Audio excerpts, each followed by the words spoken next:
कल्पना करा, लाखो लोकांचा अथांग जनसागर, आसमंतात उधाळलेला पिवळाधमक भंडारा आणि आकाशाला भिडणारा एकच जयघोष, सदानंदाचा येळकोट येळकोट. हे दृश्य एखाद्या चित्रपटातलं नाही, तर हे सत्य आहे महाराष्ट्राच्या मातीमधला एक जिवंत परंपरेचं. एक असा दिवस जेव्हा माणसाच्या भक्तीचा रंग पिवळा होतो आणि अख्खा महाराष्ट्राचं कुलदैवत असलेला आपला खंडेराया गड उतरून खाली येतो. आज आपण अनुभवणार आहोत जेजुरीच्या सोमवती अमावस्येचा तो थरार, जो शब्दात सांगता येत नाही, तो फक्त अनुभवता येतो. सोमवारी येणाऱ्या अमावस्येला सोमवती अमावस्या म्हणतात, पण जेजुरीसाठी हा दिवस फक्त पंचांगातील एक तिथी नाही.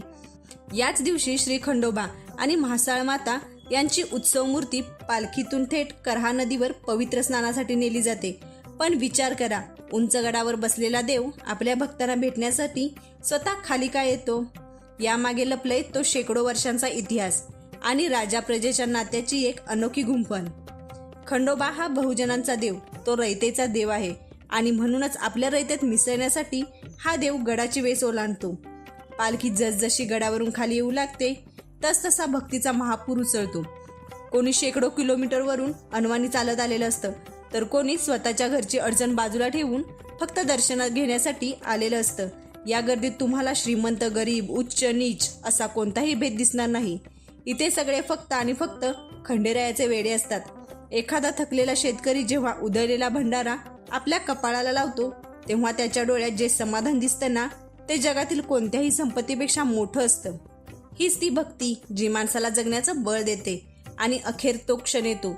लाखो डोळे ज्या क्षणाची वाट पाहत असतात, ती पालखी करहा नदीच्या तीरावर पोहोचते. येळकोट येळकोटच्या गजराने नदीचा काठ दुमदुमून जातो.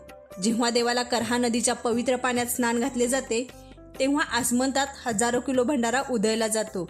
सूर्यप्रकाश त्या भंडाऱ्यातून आरपार जाताना असं वाटतं जणू साक्षात आकाशातून सोन्याचा पाऊस पडतोय.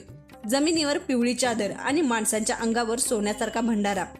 खऱ्या अर्थाने जेजुरी सोन्याची होते ती या क्षणी. सोमवती अमावस्येला हा सोहळा संपतो.